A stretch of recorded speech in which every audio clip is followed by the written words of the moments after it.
manifest destiny or manifest disaster.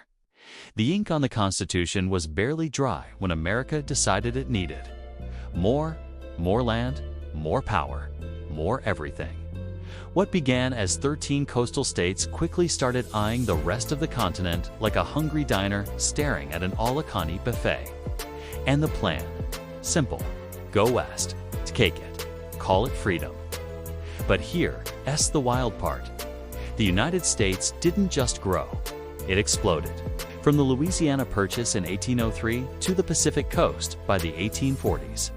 The map stretched like a rubber band ready to snap. It started with a handshake. Well, more like $15 million and a bit of French desperation. Napoleon Bonaparte, knee-deep in European wars, sold the vast Louisiana territory to Thomas Jefferson. It was one of the biggest land deals in history, 828,000 square miles. Practically doubling the size of the young U.S., Jefferson didn't even know what he'd bought. There were mountains, rivers, and animals that hadn't yet been named. So he sent Lewis and Clark on a wild cross-country scavenger hunt. They met tribes, dodged grizzlies, and mapped the path west, all while being guided by Sacagawea, a teenage Shoshone woman who got zero credit in school books for saving their butts multiple times. But with land comes problems. The more America expanded, the more it collided with people who were already there. Hundreds of indigenous nations with deep histories and sacred connections to the land. And for those in power, the solution was cruelly simple. Push them out or bury them under treaties. Or worse, this is where manifest destiny enters the chat.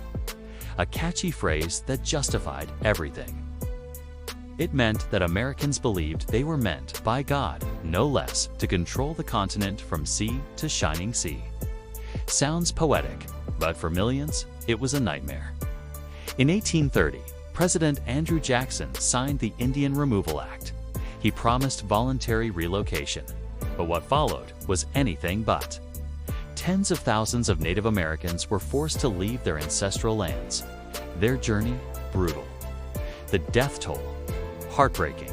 It became known as the Trail of Tears. Cherokee Creek, Seminole, Chickasaw, and Choctaw families were marched west in chains, many to what is now Oklahoma. Thousands died from disease, starvation, and exposure, all so white settlers could plant cotton on stolen land. Meanwhile, the economy was booming. For some, the invention of the cotton gin in 1793 made cotton king. And slavery expanded right along with it. The South became a cotton empire built on the backs of enslaved Africans. The West was being carved up, and the North industrializing fast. 3 regions, 3 identities, 1 country pulling itself apart. Slowly, almost invisibly. And while settlers moved west with dreams in their pockets, the seeds of conflict were already sprouting beneath their boots. If America's westward dream was a train, then Texas was the loud, runaway locomotive that smashed through everything in its path. Let's rewind to the early 1800s. Texas wasn't part of the United States. It belonged to Mexico, which had just kicked out the Spanish and was figuring out how to run things. They had a lot of land and not enough people to guard it. So they tried a creative solution. Hey Americans, want free land? Just promise to become Mexican citizens, follow Mexican law, and no slavery, okay? Cue awkward silence. Thousands of Americans, mostly from the South, moved into Mexican Texas. They brought their families and their enslaved labor. Mexican officials were like, wait, you're not following the rules? But by then, the Americans had numbers and guns. In 1836, a group of settlers said, thanks for the land, we're taking it now. And just like that, Texas declared independence. Enter the legendary and heavily mythologized Battle of the Alamo. About 200 rebels, including Davy Crockett and Jim Bowie, made a last stand against thousands of Mexican troops led by General Santa Anna. It ended in total slaughter. But instead of killing the rebellion, it lit a fire. Texans rallied behind the cry, remember the Alamo. Later that year, at the Battle of San Jacinto, American forces surprised Santa Anna's troops, defeated them in 18 minutes, and captured the general himself, while he was hiding in a swamp, dressed like a regular soldier. True story, and just like that, the Republic of Texas was born. An independent country, with its own president. For 9 whole years, but Texas had a problem. It was broke, lawless, and constantly fighting with native groups and Mexico. It needed protection. So in 1845, it joined the United States. Mexico was furious. They never recognized Texas's independence. Now the U.S. had just annexed what Mexico still claimed. It was like someone stole your car, gave it to their cousin, and then said, "What's the problem?"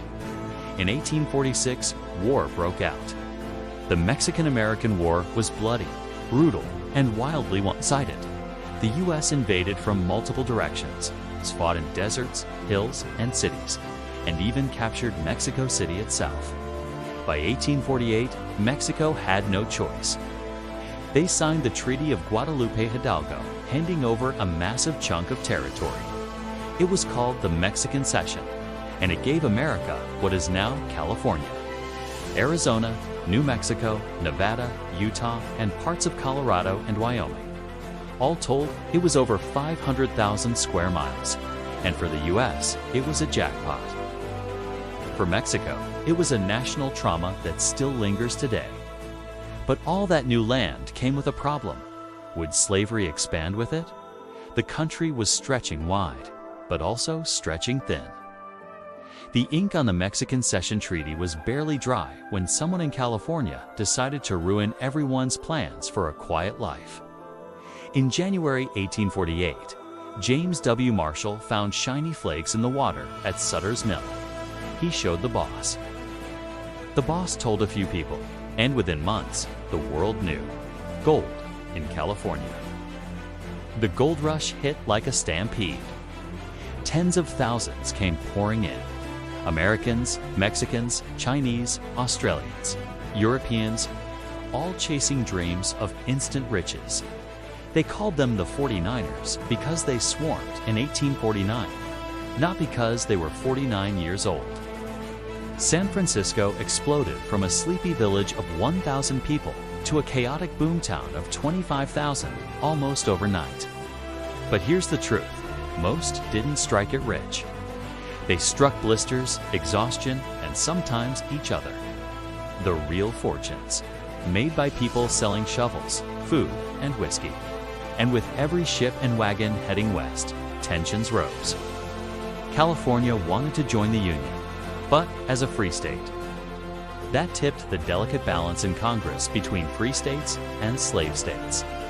To keep the peace, leaders patched together the Compromise of 1850. It solved nothing.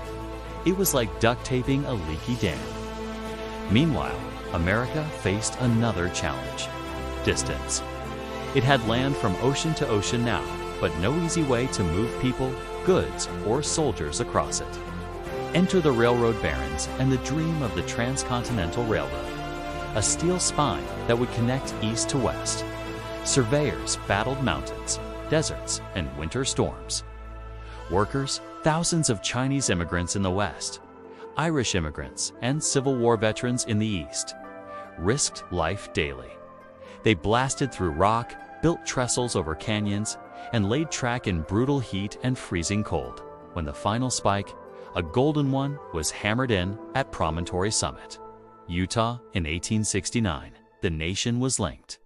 What once took months by wagon could now take days by train. America had bridged itself.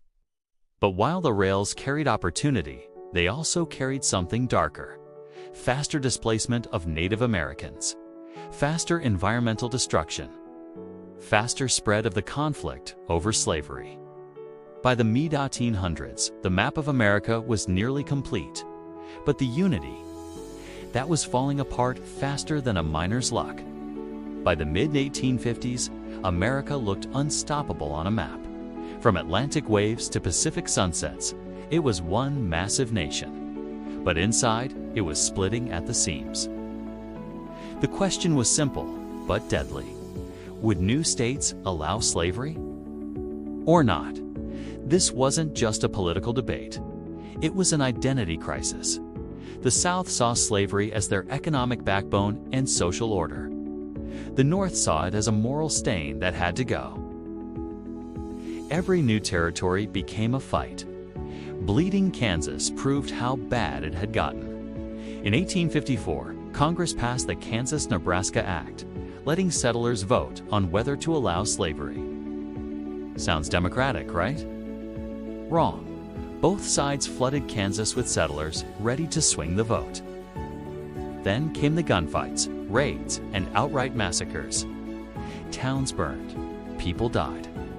Kansas wasn't just deciding its own fate. It was previewing America's future. In the halls of Congress, things weren't much better. At one point, a Southern congressman literally beat a Northern senator with a cane on the Senate floor. Why? Because the senator dared to call out slavery. This was no longer politics. It was war without the official declaration. Then came Dred Scott in 1857. He was an enslaved man who sued for his freedom, arguing that living in free territory should make him free. The Supreme Court's decision: no. In fact, they went further, ruling that African Americans could never be citizens, and Congress couldn't ban slavery anywhere. It was like pouring gasoline on a fire. In 1859, John Brown, an abolitionist with a flair for the dramatic, led a raid on a federal armory at Harper's Ferry. His plan? Arm enslaved people and spark a massive rebellion. It failed. Brown was captured and hanged. To the South, he was proof the North wanted to destroy them. To the North, he became a martyr. By 1860, America was a loaded powder keg. The election of Abraham Lincoln, who opposed the expansion of slavery, was the spark. Southern states began seceding, forming the Confederate States of America. They chose their own president, wrote their own constitution, and prepared for war. The United States of America had become two countries, and neither planned to back down. Next, in Part 3, Cannons Roar, the Civil War begins, and America fights itself to decide what it will truly stand for. Subscribe to Leevano Chronicles, because the next chapter is the bloodiest, most defining moment in U.S. history.